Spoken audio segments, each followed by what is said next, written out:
사실은 이 종말론을 잘못 이해하고 그리고 배우는, 그래서 전 잘못된 신앙의 길을 가는 전 이유를 우리가 잘못된 해석을 배우고 있기 때문이다 하는 것이죠.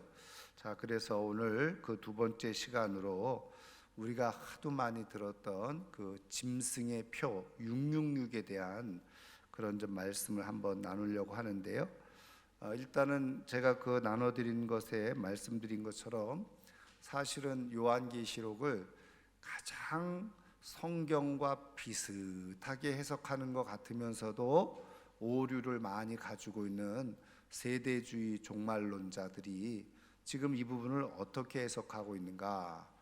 전 그래서 최근에 이제 대두되고 있는 것이 무엇이냐, 바로 이 베리칩이라는 얘기인데요. 그럼 베리칩이 뭐냐? 여기 verification이라고 하는 영어, 이게 verification이라는 말은 식별한다는 거거든요. 구분한다, 이게 분별을 해내는 걸 말하는 거죠.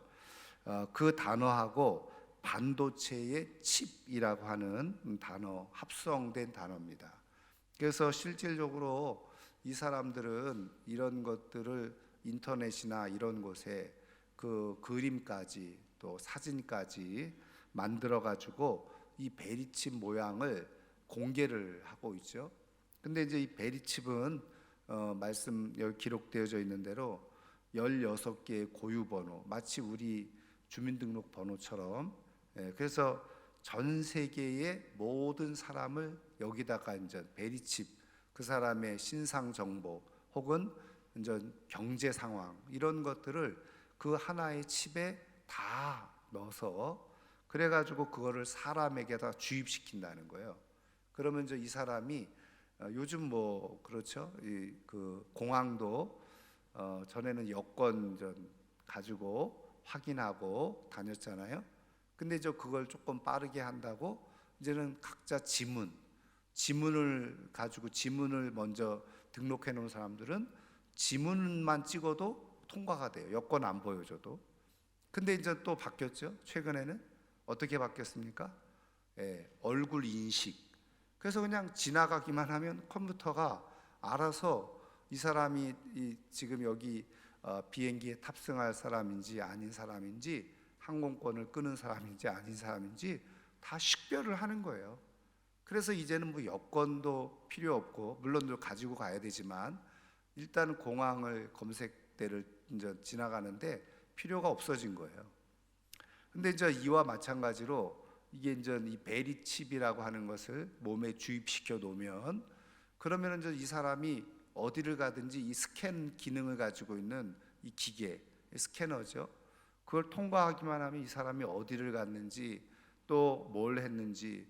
그래서 예를 들면은 그 뭐 물건을 사가지고 우리가 이제 그 가격을 줘야 되잖아요. 그 물건값을 줘야 되잖아요. 그러면은 지금은, 예전에는 현금 했잖아요. 그래서 좀 바뀌어가지고 카드 했잖아요. 카드 또 불편하다 그래가지고 요즘은 스마트폰에다가 아예 스마트폰만 들고 다니면 다 되잖아요. 그러니까 이제 스마트폰도 이제 불편하니까 여기다 칩을 넣어가지고 그냥 그걸로 찍으면은 계산이 다 되는.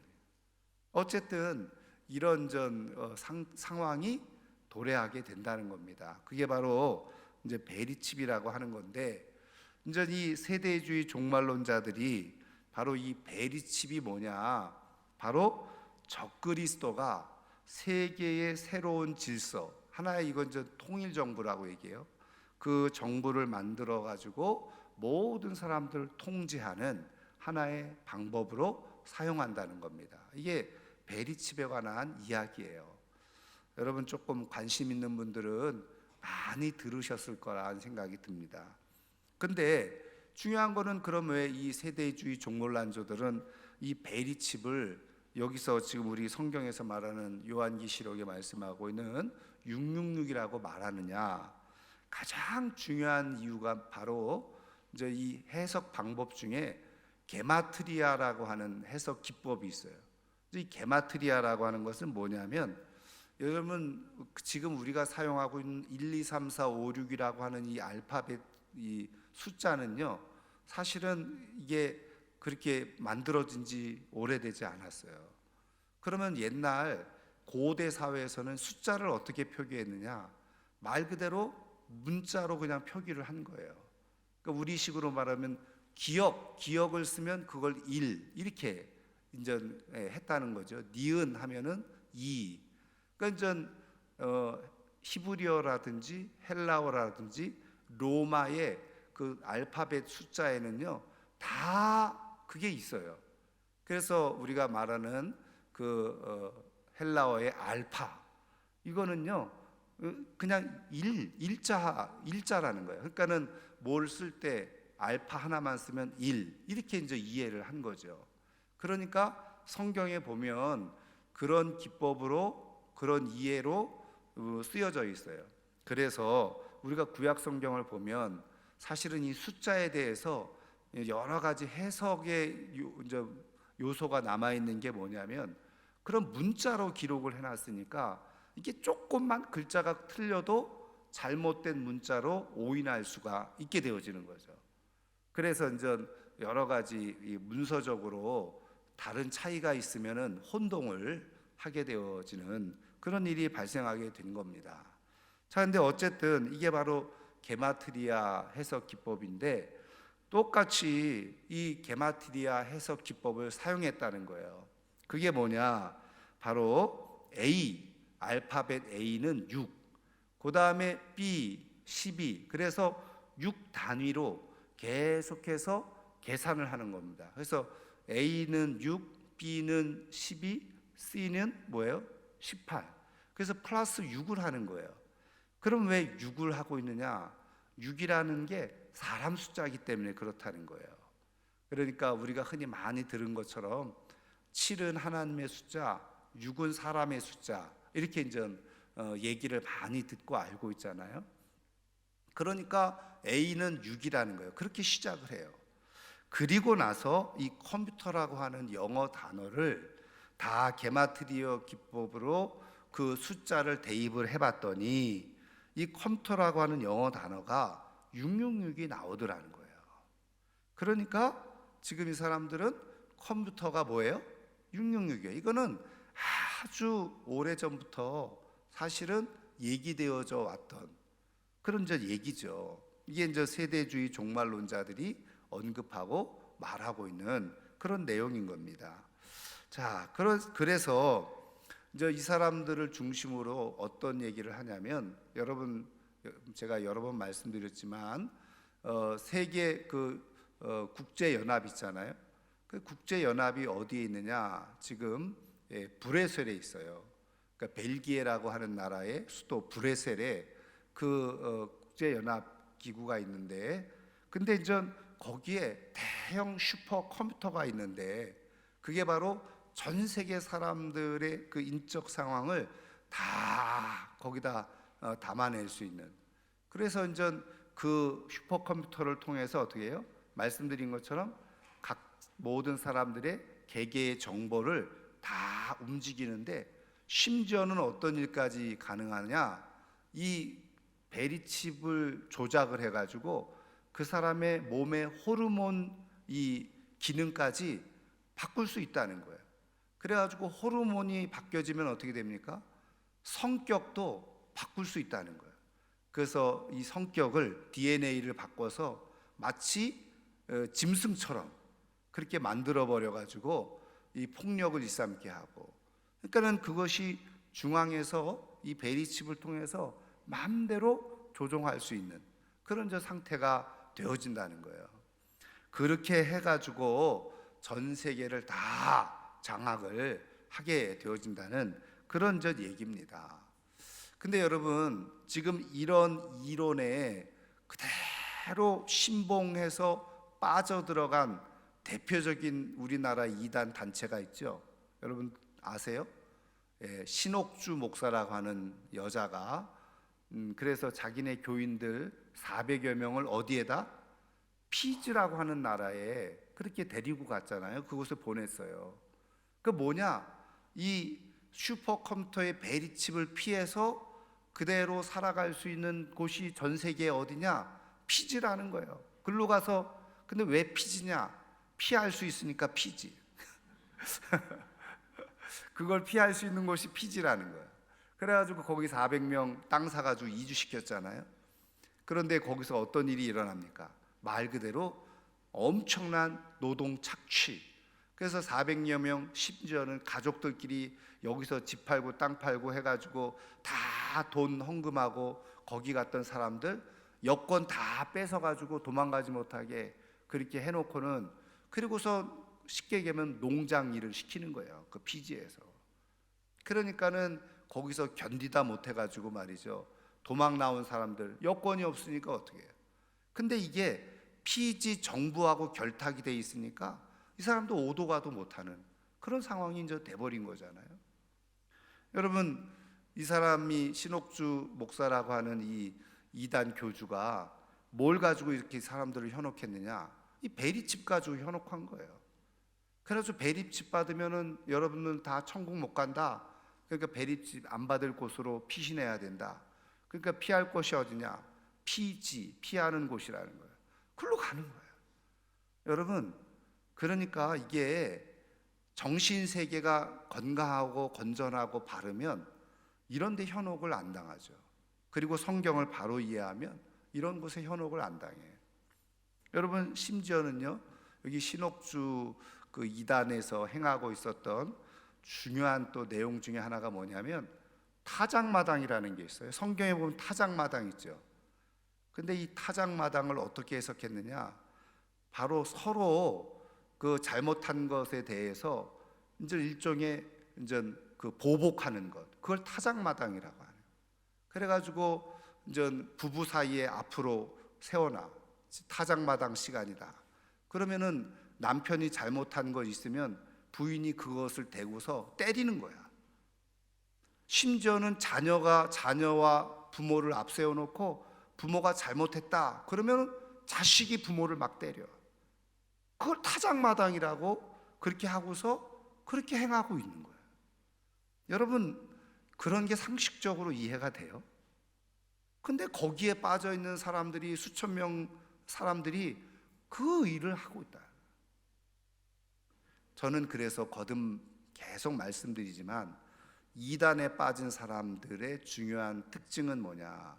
제가 신천지나 심지어는 하나님의 교회, 하나님 어머니 섬기는 이런데 대학 교수들, 의사들, 변호사들, 검사, 판사 내놓으라 하는 사람들이 그런 데 빠져 있거든요. 지식과는 상관이 없는 거예요. 학벌과도 상관이 없어요. 이건 뭐라고요? 영적인 일이죠. 성경에 말씀한 대로 미혹의 영과 거짓의 영이 한번 빠져 들어가면요, 분별을 못하기 시작해요. 우리도 왜 그럴 때 있잖아요. 뭔가 잘못 판단해가지고 실수하고 나면 나중에 뭐라 그래요? 아유, 그때 내가 왜 그랬는지 뭐라 그래요? 귀신에 홀렸나 봐. 그 말이 맞는 말이야. 귀신에 홀리는 거예요. 미혹의 영에 사로잡히는 거예요. 그러면은 그런 것들이 분별이 안 돼. 근데 여러분, 이상하잖아요. 아니, 왜 그 사람들이 그런 미혹의 영에 사로잡힐까? 여러분, 우리가 신앙생활하면서 잘 깨닫고 알아야 될 것 중에 하나가 뭐냐면, 한마디로 말하면 여러분, 이게 그 떡밥이 주어져야지 물고기가 모이는 것하고 똑같은 거예요. 쉽게 얘기하면 내가 미혹의 영에 사로잡힐 근거를 내가 주는 거예요. 그렇게 되어지면 어떻게 됩니까? 그러면은 거기에 그냥 걸려 넘어 들어가는 거죠. 그래서 제가 말씀 지난 시간에도 드렸잖아요. 다른 데 이단에 가서 이거를 배우고 와가지고는 교회에서는 왜 이런 걸 안 가르쳐 줬냐고. 당연히 그게 틀린 거고 잘못된 거니까 안 가르치죠. 근데 교회에서는 안 가르쳐 줬다는 거예요. 여러분, 틀리고 잘못됐으니까 안 가르친 거죠. 그런 것을 분별을 못 하는 거예요. 자, 그래서 이 신옥주 이단이, 그런데 뭐 신옥주 이단만 그러느냐? 여러분, 이 그 베리칩에 대해서는요, 기존 성도들 가운데도 혼동에 빠져 있는 사람들이 의외로 많이 있어요. 그것이 문제죠. 자, 그러면 제가 말씀드린 거 두 가지만 잠깐 요것만 얘기해도요, 이게 뭐가 문제인지 확 이해가 돼요. 첫 번째는 뭐냐면 컴퓨터가 666이다 그랬잖아요. 근데 컴퓨터가 666이라고 하면 여러분, 저도 지금 컴퓨터 쓰고 있고 여러분들이 스마트폰 다 컴퓨터로 돼 있는 거잖아요. 그 여러분들은 지금 666을 데리고 다니는 거야. 666 소유하고 다니는 사람들이에요. 그럼 다 지옥 가는 거죠. 이 세상에 그러면은 죄송하지만 이 이단에 속해 있는 사람들은 스마트폰 안 쓸까요? 컴퓨터 안 쓸까요? 다 지금 쓰고 있어요. 상용화되고 있는 거예요. 그러면은 이게 컴퓨터가 666이면 컴퓨터 자체를 쓰지 말아야죠. 근데 여러분, 실제로 미국이라고 하는 나라에, 저도 뭐 다 책으로 보고 한 거지만, 이런 것을 컴퓨터가 666이라고 하는 것을 그대로 받아들여서 산골짜기에서 가족끼리 일체 컴퓨터 안 쓰고 살아가는 사람들도 있습니다. 저는 그런 사람들이 진짜 믿음이죠. 잘못된 것이긴 하지만, 그래서 아주 원시적인 그런 생활을 하는 그런 공동체도 있어요. 기독교 공동체.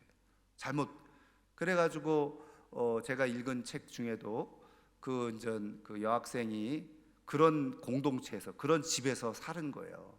그래서 매일 아버지로부터 종말을 준비해야 되고 재림을 준비해야 된다 그러면서 그래서 하나도 배운 게 없는 거예요. 근데 이제 나중에 오빠가 학교를 가게 되고 그러면서 이제 문이 열려지게 되어지고, 그러면서 대학을 가고 공부를 하면서 이제 깨어나기 시작하면서 이제 그 책을 쓰게 된 거죠. 어쨌든 그러니까 말씀드린 것처럼 우리는 이런 오류, 함정에 빠져 있어요. 근데 베리칩 얘기하면은 다 거기에 현혹을 당해. 이미 이게 문제가 있다는 것 우리 알 수 있잖아요. 그 다음에 또 하나, 앞서 말씀드린 것처럼 그러면은 영어의 알파벳 A를 왜 6으로 시작하냐? 여러분, 어떤 게마트리아에도 첫 글자를 6으로 시작하는 게마트리아는 하나도 없어요. 첫 글자는 무조건 뭐였을까요? 1입니다. 1. 그러니까 이거는 한마디로 말하면 자기네들이 생각하는 것을 꿰맞추기 위해서 만들어 놓은 거예요. 그런데 이런데 이제 우리가 현혹을 당하고, 그래서 우리가 신앙을 잃어버리는 그런 모습을 가지고 있다는 거죠. 자, 그런데 말씀드린 것처럼 그래서 오늘날도 기존 교회를 다니고 있으면서 이 베리칩, 그럼 마치 이게 진짜 666인 것처럼 그렇게 혼동해 가지고 말이죠, 막 우왕좌왕하는 그런 사람들이 있어요. 그래서 제가 말씀드렸잖아요. 처음에 컴퓨터 나왔을 때 이미 이게 666이다 해가지고 한번 사람들이 경기를 일으켰어요. 그 다음에 두 번째는 뭐였어요? 카드가 이게 666이다 그래가지고 또 경기를 일으켰어요. 그 다음에 또 뭐예요? 우리가 말하는 바코드는 지금도 얘기하고 있잖아요. 근데 지금 어느 물품이든지 바코드 없는 물품이 어디 있어요? 그걸로 다 계산하고 하잖아요. 그게 666이라는 거예요. 그러니까 자꾸 바뀌게 되어지죠. 그래서 세계 통일 정부가 그러면 어디냐? 말씀드린 것처럼 EU 연합체예요. 그래서 성경에 나오는 열불 짐승이 EU다 이렇게 해가지고 막 가르쳤거든요. 근데 지금 EU가 말이죠, 27개 나라였다가 세 나라가 또 들어왔어요. 그래서 이제 EU 연합이 거의 30개가 넘는 걸로 알고 있어요. 그러면 저 질문을 할 거 아니에요. 저 30개 넘는데 어떻게 된 거냐 하니까 나중에 10개로 될 거라는 거예요. 그렇게 해석을 해버려요. 그래서 사람들을 미혹하고 현혹하는 거죠.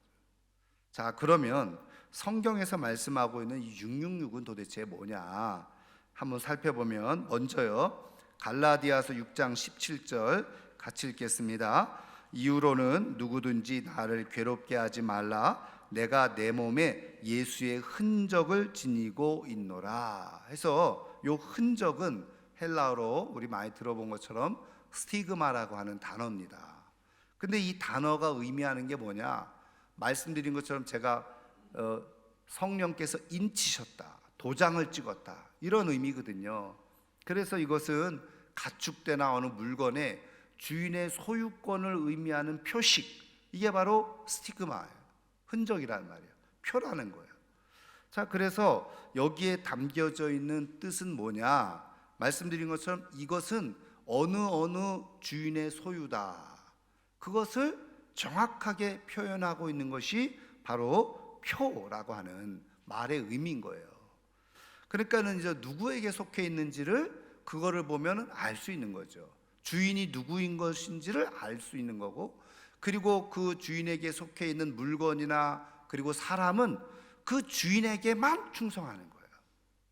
자, 그래서 여러분 에스겔서 9장 4절에서 6절 말씀 한번 같이 읽겠습니다. 여호와께서 이르시되 너는 예루살렘 성읍 중에 순행하여 그 가운데에서 행하는 모든 가증한 일로 말미암아 탄식하며 우는 자의 이마에 표를 그리라 하시고, 그들에 대하여 내 귀에 이르시되 너희는 그를 따라 성읍 중에 다니며 불쌍히 여기지 말며 긍휼을 베풀지 말고 쳐서 늙은 자와 젊은 자와 처녀와 어린아이와 여자를 다 죽이되 이마에 표 있는 자에게는 가까이 하지 말라.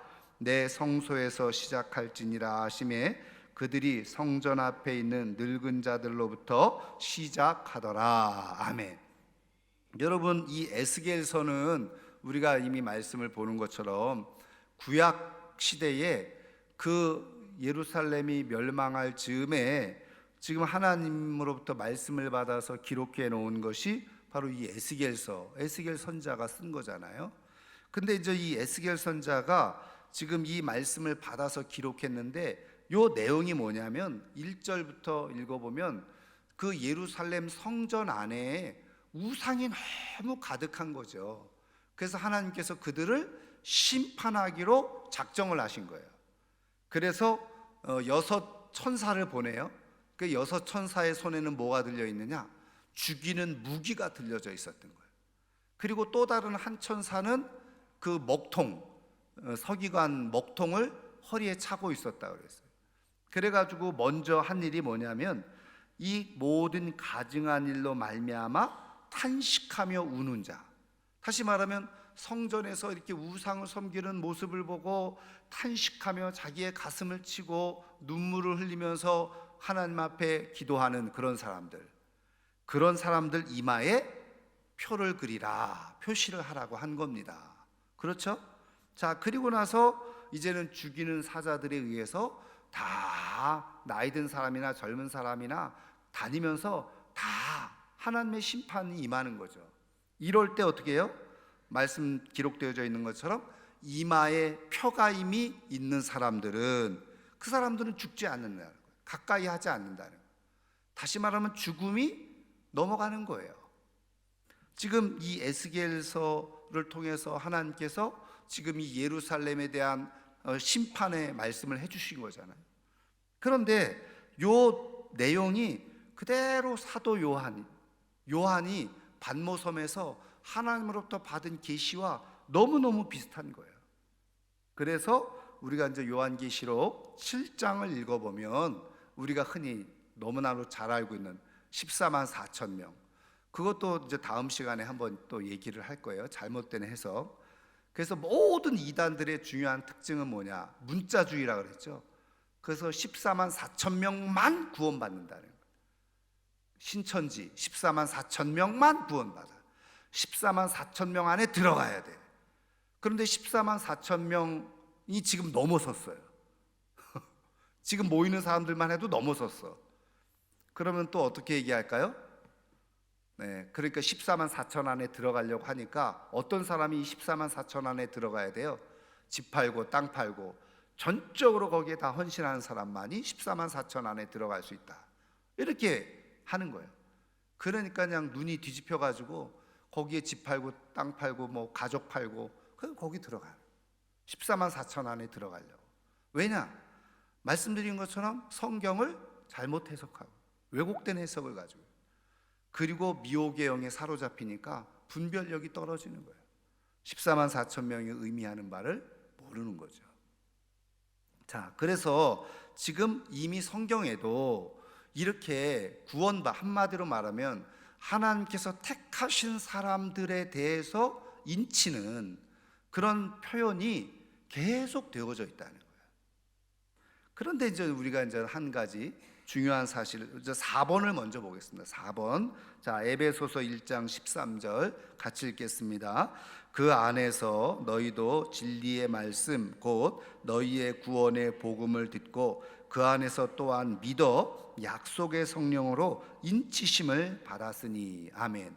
여러분, 성경을 우리가 읽어보면 성령으로 인치셨다라고 하는 말이 많이 등장하고 반복되어지는 것을 우리가 읽을 수 있잖아요. 여러분, 말씀드린 거, 이 인친다는 말하고 이마에 표를 받았다는 거하고 흔적하고 다 대동소이한 말이에요. 여러분, 그러면 거듭 말씀드린 것처럼 여러분, 성령께서 지금 이마에 눈에 보이도록 표를 해놨습니까? 여러분, 지금 다 이마에 표 있어요? 에스겔서를 문자적으로 보면, 그러니까 어떤 사람은 일부러 십자가를 여기다 그리고 다니고 막, 그래서 그것도 조금 그러니까 목에다 십자가 목걸이라도 좀 걸어야 되고. 여러분, 제가 말씀드린 것처럼 성령의 인치심은 우리의 눈으로 볼 수가 없어요. 보이지 않아요. 그러니까 하나님은 이미 구원받은 사람들을 향해서 성령으로 다 인치셨다는 거예요. 근데 뭐 또 다른 표를 받아야 돼. 그렇지 않아요? 그러니까 문제가 이제 심각해지는 거죠. 자, 그래서 여러분 잘 기억하세요. 이미 우리가 예수 그리스도를 구주로 믿은 사람들은 다 하나님의 영이신 성령으로 말미암아서 하나님의 표를 받은 하나님의 사람들인 줄 믿으시기를 주님의 이름으로 축원합니다. 그래서 앞서 말씀드린 것처럼 신천지에서 그렇게 난리치고 14만 4천 명 얘기하잖아요. 그럼 여러분 한번 생각을 해보세요. 우리가 상식적으로 조금만 생각을 해도, 그러면 이 신천지 이단이 만들어지기 전에 2000년 동안 어쨌든 예수님이 이 땅에 오셔서 예수 믿었던 사람들이 있잖아요. 수천만 수억 명이 될걸요. 그럼 그 사람들은 다 구원 못 받은 사람들이에요? 말이 안 되는 거잖아요. 그리고 성경에 예수 그리스도를 구주로 믿고 영접한 사람은 누구든지 하나님의 자녀가 된다라고 말씀해 주고 있잖아요. 그러니까 우리가 조금만 성경을 통전적으로 잘 살펴보면 이게 무엇을 의미하고 말씀하는지를 우리는 깨닫게 되어지고요. 그래서 우리는 말씀을 볼 때 누구를 의지해야 되느냐? 성령님을 의지해야 돼요. 성령님이 하나님의 말씀을 잘 들을 수 있도록, 깨달을 수 있도록, 이해할 수 있도록 성령께서 하나님께서 뜻하시는 지혜와 계시의 영으로 하나님을 볼 수 있도록 여러분 그렇게 기도하실 수 있기를 주님의 이름으로 축원합니다. 자, 그러면 말씀드린 것처럼 여기 요한계시록 지금 우리가 읽은 13장 18절인데요. 자, 성경을 펴놓고 계시니까 17절부터 한번 같이 읽어보도록 하겠습니다. 17절, 18절 같이 읽습니다. 누구든지 이 표를 가진 자 외에는 매매를 못하게 하니 이 표는 곧 짐승의 이름이나 그 이름의 수라. 지혜가 여기 있으니 총명한 자는 그 짐승의 수를 세어보라. 그것은 사람의 수니 그의 수는 666이니라. 아멘. 자, 여기서 반복되는 말이 있죠. 자, 여기 보면은 18절에 보시면 먼저 뭐가 나와요? 총명한 자는 뭐예요? 그 짐승의 수를 세워보라. 짐승의 수를 세워보라 그랬죠. 그러면서 그것은 곧 뭐라는 거예요? 사람의 수다. 자, 짐승의 수와 사람의 수가 똑같은 말이라는 거예요. 그래서 그 위에 보면은 뭐라고 되어 있어요? 이 표는 곧 짐승의 이름이나 그 이름의 수라는 거예요. 자, 그러면 여기 말씀하는 짐승 뭐라는 거예요? 사람이라는 거예요. 그리고 그 사람의 이름이라는 거예요. 이해가 되셨죠? 그러니까 이거는 무슨 컴퓨터나 뭐 이런 메리칩이나 이런 게 아니라는 거예요. 이거는 짐승이고 그리고 다른 말로 사람인데 그 사람의 이름의 숫자라는 거예요. 그래서 지금 제가 이 표를 그려놨죠. 전통적으로 지금 그러면 이름이 누구냐? 바로 이 로마 황제들 가운데 기독교를 가장 극심하게 박해하고 핍박했던 네로 황제라고 전통적으로 그렇게 지금 해석을 해오고 있는 겁니다. 이건 신학적으로. 그래서 네로, 근데 이제 헬라어로는 이게 이 숫자가 안 나와요. 근데 그 헬라어를 유대인들이 잘 알고 있는 히브리어로 바꿨어요. 네로라고 하는 단어를. 그리고 거기다 뭘 더 붙였어요? 황제라고 하는 케사르라고 하고 우리 성경에는 가이사라고 표현되어져 있죠. 그거를 똑같이 히브리어로 이렇게 바꿨어요. 그래서 아까 말씀드린 그 유대인들이나 옛날 고대 사람들이 게마트리아 기법으로 해석을 해보니까 바로 네로 황제, 가이사 네로가 바로 합쳐보니까 666이더라는 거예요. 그러면 전통적으로 왜 이것을 이렇게 해석해 왔느냐? 여러분 말씀드린 것처럼 기독교를 가장 극심하게 핍박하고 박해했던 대표적인 로마 황제를 꼽으라고 한다면 바로 네로예요. 그래서 이 네로 황제는 어떻게 됐습니까? 말씀드린 것처럼 그 자기를 위해서 자기가 쉽게 말 요즘 말하면은 이 도시를 재개발하려고 로마를 재개발하겠다고 너무 구질구질하다. 그래서 이제 그 표현에 보면 시상이 떠오르지 않아. 너무 도시가 구질구질해서. 그래서 이 도시를 내가 다 불태워버리고 새로 거기다 신도시를 지어서 내 이름을 높이리라 알리리라. 그리고서 로마를 불태워버린 거예요. 그래 버리니까 어떻게 합니까? 로마 시민들이 완전히 난리가 난 거잖아요. 그래가지고 막 그냥 폭동이 일어나고 우리식으로 쿠데타가 일어난 거예요. 그러다 보니까 이 황제가 이제 위협을 느끼게 된 거죠. 그때 로마 이 네로 황제가 한 게 뭡니까? 이것이 바로 기독교인들이 마지막 종말 재림을 흉내내서 이렇게 너희들을 겁박하려고 이렇게 지금 로마를 불태워 놓고는 그리고서는 지금 이렇게 한 거다. 이제 종말의 때가 왔다고 재림의 때가 왔다고 이렇게 하면서 그리스도인들이 꾸며낸 일이다. 그렇게 얘기를 해버린 거예요. 그랬더니 어떻게 합니까? 당연히 요즘처럼 뭐 가짜 뉴스를 알 수 있는 때도 아니고 그런 소문이 쫙 퍼져나기 시작하니까 그때 가장 기독교인들이 최고로 극심한 핍박과 박해를 받고 있었던. 그러니까 그 당시에 모든 기독교인들은 네로 황제를 어떻게 생각했을까요? 사도 요한이 그 이전에도 말씀해 주고 있는 적 그리스도일 것이다. 다 그렇게 인식을 한 거예요. 왜? 있지도 않은 일을 다 뒤집어 씌워가지고 다 기독교인이 한 것이라고 하고 그 기독교를 몰살시키려고 하는 모습을 보니까 이것은 바로 적 그리스도와 똑같아요. 그런데다가 어떻게 해요? 로마 황제로서 그 당시에는 그 전 세계를 다스리는 최고의 지위에 있었던 사람이잖아요. 말 한마디에 모든 것이 다 통하는 그런 황제의 위치에 있었다. 그러니까 이런 지금 네로와 같은 그런 폭력 행사하는 그런 사람으로 지금 말하고 있는 거죠. 그러면 여러분 이런 것도요 한번 찾아보면요 이렇게 얘기를 해요. 이것도 원래는 그러면 네로라고 하는 이름이 굉장히 긴데 원래 길어요. 하여튼 뭐 네로 근데 맨 첫 번째 이름이 네로예요. 그러니까 다 네로 그렇게 이제 불려지고 그렇게 불렀죠. 왜냐면 긴 이름을 다 말할 수 없으니까. 근데 그러니까 이제 이 게마트리아 기법으로 하는 게 잘못됐다.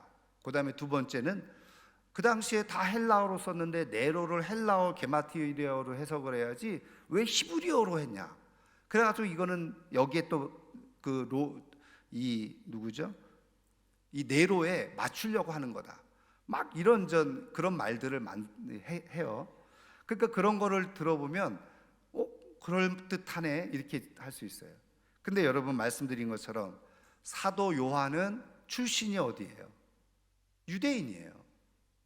그리고 물론 이방인들에게 복음을 전하기도 했지만 사실은 이때는요, 로마의 강한 압제 속에서 이 서신이나 글을 남기는 게 굉장히 조심스럽고 어려운 시대예요. 그러니까 어떻게 해요? 요한계시록을 남기면서 많은 부분 상징적인 용어를 사용했다 그랬잖아요. 근데 이게요, 로마 사람들은 읽으면 이게 무슨 말인지 몰라.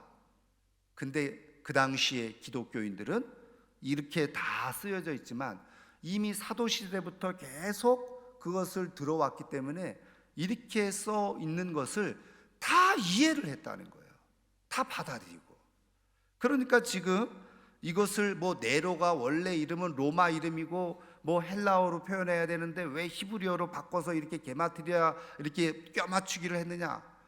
제가 다시 말씀드리지만 모든 기독교인들은 그렇게 해도 지금 이 짐승의 수, 사람의 수, 그 이름, 그것을 들을 때 이거는 로마 황제를 말하는 거구나 하는 것을, 네로 황제를 말하는 것이로구나 하는 것을 기독교인들은 다 이해를 하고 받아들이고 있었다. 여러분, 그런 의미에서 여러분, 우리가 요한계시록, 그러면은 요한계시록은 우리가 알고 있기로는 미래에 되어질 일을 기록해 놓은 성경인 줄 알았는데, 그러면 이미 과거에 있었던 것을 기록해 놓은 거네요. 여러분, 그래서 이제 제가 나중에 요한계시록에 대해서 말씀을 한번 나눌 텐데, 요한계시록을 해석하는 방법이 여러 가지가 있습니다. 근데 그 중에 하나가 뭐냐면 역사적 해석 방법이에요.